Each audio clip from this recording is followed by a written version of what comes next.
नमस्कार, स्वागत है आपका और आप देख रहे हैं अपने यूट्यूब चैनल रीमेक एडुपाथ। बिहार राज्य शिक्षक स्थानांतरण नियमावली 2026। जी हाँ, बिहार राज्य की स्थानांतरण नियमावली 2026 है, ये पब्लिक कर दी गई है और इस वीडियो के माध्यम से हम जानेंगे कि इस स्थानांतरण नियमावली के 20 सामान्य सिद्धांत कौन से हैं। जी हाँ, 20 सामान्य सिद्धांत, और इसी 20 सामान्य सिद्धांत के आधार पर यूं समझिए कि यही वो पैमाना है, 20 सामान्य सिद्धांत जिसके आधार पर किसी भी शिक्षक का स्थानांतरण होगा, आइदर वो सामान्य ट्रांसफर हो और वो म्यूचुअल ट्रांसफर हो।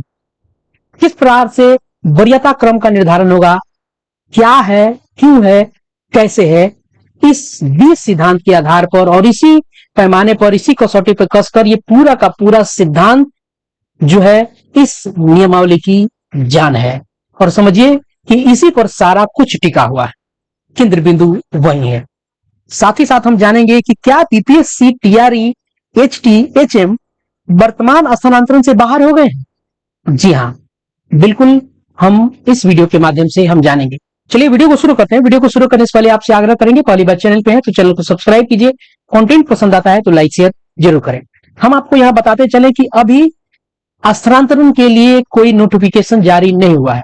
जी हाँ, नोटिफिकेशन, कोई अधिसूचना जारी नहीं हुआ है कि कब से कब अप्लाई करना है, कब से कब आपकी मेरिट लिस्ट बनेगी, कब से कब पब्लिक होगा, इसके लिए एक अधिसूचना जारी होगी। ना ही अभी कोई भी ई शिक्षा कोष पर अपडेट इससे संबंधित आया है, तो किसी भी अफरा तफड़ी में पड़ने की जरूरत नहीं है, उसके लिए एक अलग से गाइडलाइन आएगा। अब बात करते हैं इस नियमावली के उन सिद्धांतों की। तो चलिए वीडियो को शुरू करते हैं। वीडियो को शुरू करने से पहले आपसे आग्रह करेंगे, हमेशा की तरह पहले भी किए हैं, तो चैनल नया है, आपका है, आप यदि नहीं है तो जरूर हमारे साथ जुड़े। आइए जानते हैं वो 20 सिद्धांत क्या है। वीडियो हो सकता है थोड़ा लंबा हो जाए, लेकिन मैं प्रयास करूंगा कि सिर्फ 20 सिद्धांतों तक ही रखूं, आगे मैं नहीं जाऊं।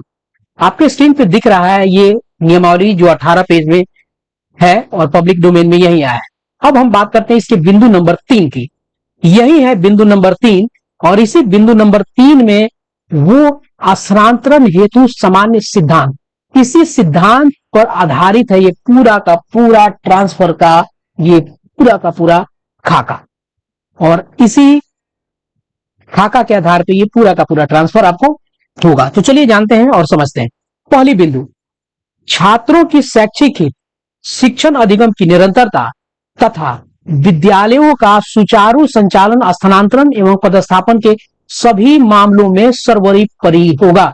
यानी सबसे ऊपर होगा बच्चों का शिक्षण हित, शिक्षण अधिगम की निरंतरता यानी कंटिन्यूटी, और विद्यालय का सुचारू संचालन यानी विद्यालय का एकदम कंटिन्यूस ऑपरेशन इस पदस्थापन के सबसे ऊपर रहेगा। और कोई भी कंडीशन आएगा, अगर विद्यालय का पठन पाठन शैक्षणिक हित उससे प्रभावित हो रहा है तो वो स्थानांतरण की रुकावट का कारण बन सकता है। चलिए दूसरे बिंदु पे जानते हैं। स्थानांतरण को अधिकार के रूप में दावा नहीं किया जा सकता है। आप इस स्थानांतरण को अपने राइट के रूप में इस्तेमाल नहीं कर सकते हैं, यह आपका अधिकार नहीं है, यह आपकी सुविधा है।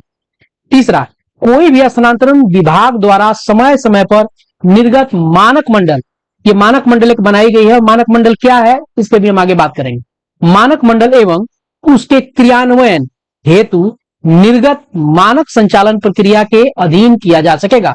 अब बड़ी बात आती है निर्गत। अब देखिए, कोई भी स्थानांतरण विभाग द्वारा समय समय पर निर्गत मानक मंडल, कोई भी एक आपको स्टैंडर्ड जो सेटअप तैयार किया गया उस मानक मंडल के आधार पर, यहां मानक मंडल की बात की जा रही है छात्र शिक्षक अनुपात की, उसकी बात हो रही है। आगे है एवं उसके क्रियान्वयन, यानी कोई भी व्यवस्था आगे बढ़ाई जाएगी तो उसका क्रियान्वयन यानी उसका एग्जीक्यूशन हेतु एसओपी मानक संचालन प्रक्रिया के अधीन किया जा सकेगा। कोई भी स्थानांतरण विभाग द्वारा यह भी स्थानांतरण होगा तो इसके लिए भी आपको एक एसओपी आएगी। जी हां, बिल्कुल एसओपी आएगी, और उसी एसओपी के आधार पर आपका जो स्थानांतरण होगा, क्या आपका स्थानांतरण अनिवार्य है, क्या आपका स्थानांतरण स्वयं हो जाएगा, अनिवार्य रूप से हो जाएगा। अगर आप एक सीमा को पार करते हैं, अगर आप एक सीमा निर्धारित की गई है कि इतने वर्षों तक आपके सेवा के बाद आप स्थानांतरण के लिए लायबल हो जाएंगे, तो क्या आपका स्थानांतरण स्वयं हो जाएगा, इस पर भी आगे हम बात करेंगे। चलिए चौथे बिंदु पे आते हैं। सभी स्थानांतरण रिक्ति विद्यालय की आवश्यकता, मानक मंडल, प्रशासनिक आवश्यकता तथा छात्रों के शैक्षिक हित के अधीन होंगे। वही बात एक वाली व्यवस्था 4 में कही गई है। पांचवा क्या है, जरा पांचवा को हम थोड़ा सा इसको पेज को ऊपर ले लेते हैं और तब हम जानते हैं। पांचवा बिंदु क्या है, जहां किसी एक पद, विद्यालय एवं स्थानांतरण श्रेणी के लिए एक से अधिक पात्र शिक्षक उपलब्ध हो। मान लीजिए कोई एक ही वैकेंसी है, वहां एक से कई सारे शिक्षक ने अप्लाई कर दिया, तो वहां वरीयता का निर्धारण इस नियमावली के अनुलग्नक 1, जी हाँ, अनुलग्नक 1 इसके साथ लगाया गया है, जहां एक अंक प्रणाली बनाई गई है। उस अंक प्रणाली में वरीयता क्रम का निर्धारण होगा। उस अंक प्रणाली में बनाया गया कि कितना, कौन से श्रेणी का विद्यालय है तो प्रति वर्ष आपको कितना नंबर मिलेगा, आपकी सेवा कितने वर्षों तक हो गई तो प्रति वर्ष कितना नंबर मिलेगा। इस आधार पे एक अंक की व्यवस्था बनाई गई है और उसी से आपकी वरीयता का निर्धारण होगा। अनुलग्नक ए में वर्णित अंक आधारित प्रणाली के अनुसार किया जाएगा। एक से अधिक कोई हो जाता है तो उक्त अंक आधारित प्रणाली में सेवा अंक, पदस्थापन अंक एवं वरीयता अंक को सम्मिलित किया जाएगा। इन 3 अंकों के आधार पर इस जो अंक प्रणाली का निर्माण आपको किया गया अनुलग्नक 1 में, हम किसी और वीडियो में उसको देखेंगे। छठा, वास्तविक कठिनाई के मामलों में निष्पक्ष एवं संरचित रूप से विचार आपको किया जाएगा, परंतु ऐसा विचार विद्यालय के सुचारू संचालन एवं छात्र हित को प्रभावित किया बिना किया जाएगा। वास्तविक कठिनाई अगर किसी को है तो वहां निष्पक्ष और संरचित रूप से विचार करके और उसको एक व्यवस्थित रूप में करके किया जाएगा कि इससे विद्यालय की व्यवस्था को ही आपको प्रभावित ना हो। चलिए आगे बात करते हैं। 7वां, कोई भी स्थानांतरण सामान्यतः तब नहीं किया जाएगा जब उसके फलस्वरूप विद्यालय में गंभीर शिक्षक अभाव उत्पन्न हो, शिक्षण अधिगम प्रभावित हो अथवा विद्यालय का संचालन बाधित हो। वही बात 1 नंबर पे आ गई कि कोई भी स्थानांतरण तब नहीं किया जाएगा कि स्थानांतरण के चलते विद्यालय की सारी व्यवस्था चरमरा जाए। यहां 8वां क्या कहता है, 8वां है एकल शिक्षक विद्यालयों में, यहां एकल शिक्षक विद्यालयों तथा शिक्षक अभाव वाले विद्यालयों को स्थानांतरण पर विचार करते समय संरक्षित रखा जाएगा। अगर एक ही शिक्षक वाला विद्यालय है और अभाव वाला शिक्षक विद्यालय, वहां अगर ट्रांसफर के लिए, वहां से ट्रांसफर के लिए अप्लाई किया जा रहा है तो उसको रिजर्व कोटी में रख के वहां विशेष रूप से विचार करके तब उसे आगे किया जाएगा।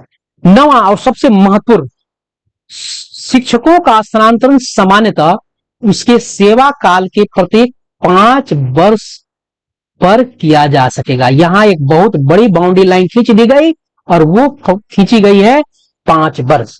और यही सवाल उत्पन्न होता है, अगर 5 वर्ष की सेवा के बाद ट्रांसफर की प्रक्रिया आएगी और आपका ट्रांसफर 5 वर्ष के बाद फिर दोबारा होगा, यानी 5 वर्ष का टेन्योर आपको पूरा करना पड़ेगा।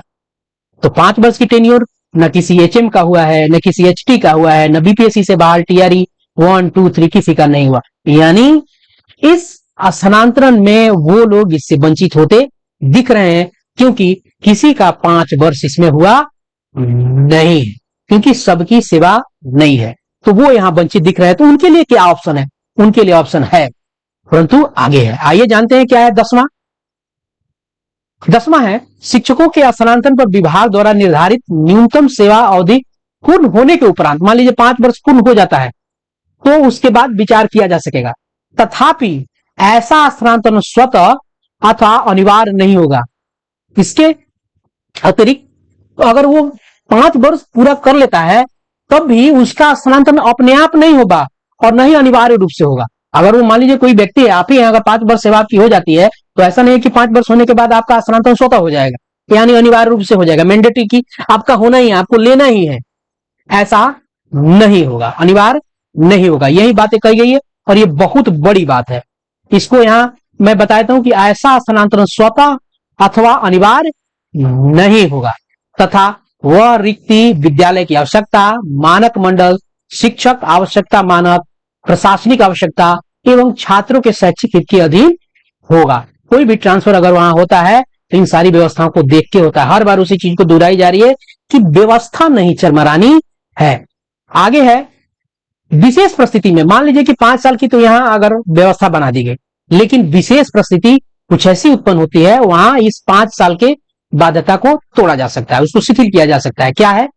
स्वास्थ्यगत आधार, दिव्यांगता, पति पत्नी पदस्थापन अथवा अन्य विभागीय रूप से अधिसूचित आधारों पर न्यूनतम सेवा अवधि से पूर्व भी स्थानांतरण पर सक्षम समिति द्वारा विचार किया जा सकेगा।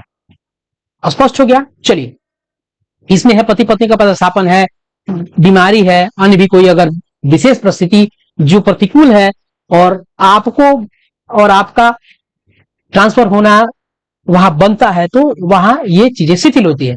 10वां, जो एचटी, एचएम, बीपीएससी से बाहर टीआरई के शिक्षक जो 5 साल की बाध्यता नहीं करते, उनके लिए एक रास्ता खुला हुआ है, और रास्ता है 11वां, पारस्परिक स्थानांतरण अनुमान्य की बात हो रही। अब यहां कहा गया कि पारस्परिक स्थानांतरण यानी म्यूचुअल ट्रांसफर तभी अनुमान्य होगा, यहां कुछ कंडीशंस है। दोनों शिक्षक विभागीय पोर्टल पर संयुक्त समिति देंगे। दो ही की बात हुई है, दोनों की बात हो रही है, यहां ग्रुपिंग की कोई बात, ये इधर जाना चाहते हैं, ये इनके स्थान पर जाना चाहते हैं, दोनों अगर सहमति देते हैं तब दोनों शिक्षक समान संवर्ग यानी सेम संवर्ग के हों। एचटी है तो एचटी में जाएगा, एचएम है तो एचएम में जाएगा, बीपीएससी से बाहर शिक्षक है तो बीपीएससी से बाहर में जाएगा, और समकक्ष श्रेणी में हो। टीआरई 1 है तो टीआरई 1 में जाएगा, 2 है तो 2 में जाएगा। यही यहां बात है, दोनों शिक्षक समान कोटि या कक्षा श्रेणी में के हों।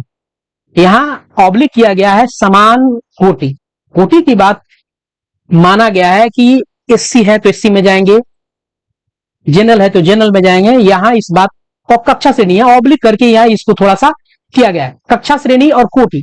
तो क्या सामान्य और जनरल की बात की जा रही है? तो जी नहीं, यहां बात की जा रही है कक्षा श्रेणी। 6 to 8 का टीचर है, वो 6 to 8 के टीचर के लिए ही जाएगा। यहां कोटि से मतलब नहीं है आपके जातिगत व्यवस्था से, क्योंकि ऑब्लिक करके क्लास श्रेणी बनाया गया। 1 to 5, 6 to 8, 9 to 10, 11 to 12, ये आपको कक्षा श्रेणी कहे जाते हैं। और यही कोटि है, ये बेसिक है, ये स्नातक कोटि है, ये माध्यमिक है, ये उच्चतर माध्यमिक है, ये आपको कोटि कहे जाते हैं, कक्षा श्रेणी कहे जाते हैं। आगे है विषयवार पदस्थापन की स्थिति में दोनों शिक्षक समान विषय में, कोटि समान हो गया, लेकिन क्या विज्ञान की जगह सामाजिक विज्ञान का जा सकता है? तो नहीं, उसका सब्जेक्ट भी समान होना चाहिए।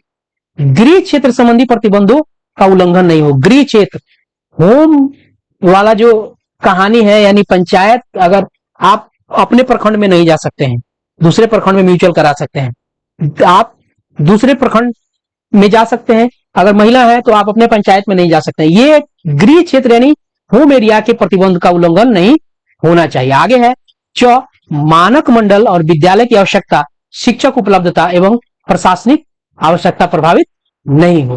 क्लियर है? चलिए आगे देखते हैं। अब देखते हैं 12वां क्या कहता है। 12वां कहता है कि जिला स्थापना समिति द्वारा जिला के अंदर, अब यहाँ जिला स्थापना समिति यहाँ इंट्रोड्यूस हो गया। जिला स्थापना समिति द्वारा जिले के अंदर प्राथमिक एवं मध्य विद्यालय के शिक्षकों के लिए स्थानांतरण पदस्थापन की कार्रवाई विभाग द्वारा निर्धारित मानक शिक्षकों की संख्या के आधार पर की जाएगी। ये जिला स्थापना समिति करेगी आपको। और स्थानांतरण पदस्थापन में इस बात का ध्यान रखा जाएगा शिक्षा का अधिकार अधिनियम के मानक का उल्लंघन नहीं हो। माध्यमिक और उच्च माध्यमिक विद्यालयों के लिए विषयवार स्थानांतरण पदस्थापन, शिक्षकों की उपलब्धता एवं विभाग द्वारा निर्धारित मानक शिक्षकों की संख्या को ध्यान में रखते हुए किया जाएगा। किसी भी शिक्षक का स्थानांतरण सामान्यतः निम्नलिखित परिस्थितियों में नहीं किया जाएगा। वो तो सिद्धांत थे, और किस कंडीशन में नहीं किया जाएगा यह भी आपको जानना बहुत जरूरी है। यानी किसी भी, यह आपका 13वां नंबर बिंदु है, किसी भी शिक्षक का स्थानांतरण सामान्यतः निम्नलिखित परिस्थितियों में नहीं किया जाएगा। वो कौन कौन सी परिस्थितियां हैं? यदि स्थानांतरण के फलस्वरूप विद्यालय में न्यूनतम निर्धारित शिक्षक संख्या का मानक भंग हो रहा हो। यह ध्यान रखिएगा, यदि आपके जाने से विद्यालय की व्यवस्था खराब हो रही है और वहां जो निर्धारित संख्या उससे कम हो जा रहा है, तो आपका स्थानांतरण, किसी भी शिक्षक का स्थानांतरण सामान्यता की बात की रही, नहीं किया जाएगा। दूसरा बिंदु क्या है?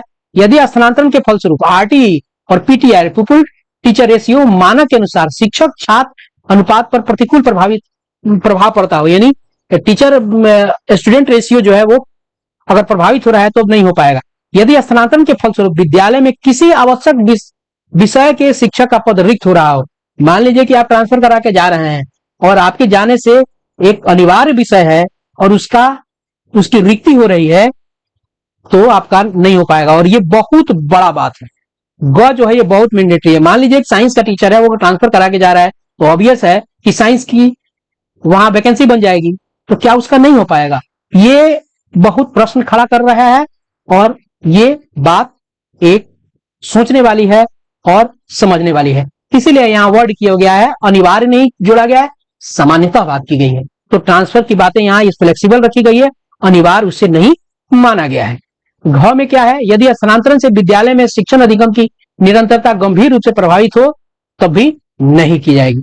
उसके बाद 14वां क्या है, प्रारंभिक विद्यालय के विद्यालय अध्यापक, विशिष्ट शिक्षक, प्रधान शिक्षक एवं प्रधानाध्यापक का जिले के अंदर स्थानांतरण जिला स्थापना समिति तथा अंतर जिला स्थानांतरण प्रमंडलीय स्थापना समिति की अनुशंसा पर किया जाएगा। किसका, विद्यालय अध्यापक का, विशिष्ट का, प्रधान शिक्षक का, प्रधानाध्यापक का। जिले के अंदर जो ट्रांसफर होगा वो कौन करेगा, वो आपको जिला स्थापना समिति करेगी। उसी तरह माध्यमिक और उच्च माध्यमिक विद्यालयों के विद्यालय अध्यापक विशिष्ट का जिले के अंदर जो हस्तांतरण है वो जिला स्थापना समिति तथा अंतर जिला, ये माध्यमिक का भी वही करेगा, प्रारंभिक का भी वही करेगा और माध्यमिक का भी वही करेगा। लेकिन अगर अंतर जिला की व्यवस्था, जैसे ऊपर यहां अंतर जिला की बात थी प्रारंभिक में, वो प्रमंडलीय स्थापना समिति करेगी, तो यहां है माध्यमिक में कि अंतर जिला स्थानांतरण प्रमंडलीय स्थापना समिति की अनुशंसा के आधार पर किया जाएगा। सहायक शिक्षक और प्रधानाध्यापक का, यहां ध्यान रखिएगा, यहां प्रधानाध्यापक हटा दिया गया है 15वां में यहाँ, लेकिन यहाँ आपको प्रधानाध्यापक की बात प्रारंभिक में की गई है। प्रारंभिक में प्रधानाध्यापक होते हैं 6 से 8 में, या 9 to 12 वाली बात की गई। इनका जो प्रधानाध्यापक है प्रमंडल के अंदर स्थानांतरण सभी प्रमंडलीय स्थापना समिति द्वारा किया जाएगा। उसके बाद आपको आगे बढ़ते हैं और बताते हैं 16वां बिंदु क्या है, माध्यमिक एवं उच्च माध्यमिक विद्यालय में सहायक शिक्षक एवं प्रधानाध्यापक का अंतर प्रमंडल हो जाएगा, वो राज्य स्थापना समिति करेगी। उसी तरह 17वां क्या है, 17वां में जान लेते हैं, सभी तरह के स्थानांतरण की कार्रवाई विभागीय पोर्टल के माध्यम से की जाएगी। यानी ये अभी तो विभागीय पोर्टल ही शिक्षकों से है, यहाँ नाम नहीं खोला गया है। जिला प्रमंडल राज्य स्थापना समिति की अनुशंसा के आलोक में स्थानांतरण आदेश भी इसी पोर्टल से जिला शिक्षा पदाधिकारी के डिजिटल हस्ताक्षर से निर्गत होगा, कोई भी मैनुअल कुछ नहीं होने वाला है।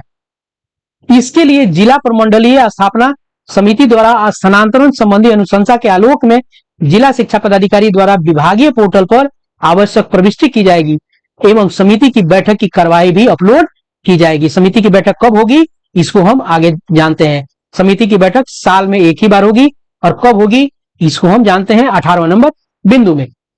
18 नंबर बिंदु क्या कहता है कि राज्य प्रमंडल जिला स्थापना समिति की बैठक सामान्यतः वर्ष में एक बार मार्च माह में की जाएगी। मार्च माह में स्थानांतरण की विचारण हेतु अभ्यावेदन विभागीय पोर्टल पे लिए जाएंगे, यानी हर साल मार्च में ट्रांसफर के लिए आवेदन की व्यवस्था की जाएगी। हर साल मार्च में सारी चीजें होंगी। अभी चलते हैं यहां 19 नंबर, विशेष कारणवश प्रशासनिक दृष्टिकोण से स्थानांतरण हेतु स्थापना समिति की बैठक कभी भी आयोजित की सकती है, विशेष परिस्थिति में कभी की जा सकती है। 20वां बिंदु क्या है, जिले के भीतर स्थानांतरण संबंधी किसी भी विसंगति के मामले का निपटारा जिला स्थापना समिति, प्रमंडल स्तर पर विसंगति प्रमंडलीय स्थापना समिति और राज्य स्तर की विसंगति राज्य स्थापना समिति द्वारा किया जाएगा। तो ये थे 20 बिंदु जो सामान्य सिद्धांत थे, जो रीढ़ थी, बैकबोन थी इस पूरे ट्रांसफर की, और इसी पर पूरा का पूरा ट्रांसफर का ये ढांचा स्ट्रक्चर टिका हुआ है। तो इस वीडियो में इतना ही, मिलते हैं जल्दी ही नए कंटेंट नई इंफॉर्मेशन के साथ। वीडियो पसंद आया हो, विश्लेषण पसंद आया तो लाइक शेयर जरूर करेंगे, लोगों के साथ शेयर कीजिए। अभी तक नहीं जुड़े हैं तो जरूर जुड़िए, मुझे अपने साथ जुड़िए। जय हिंद,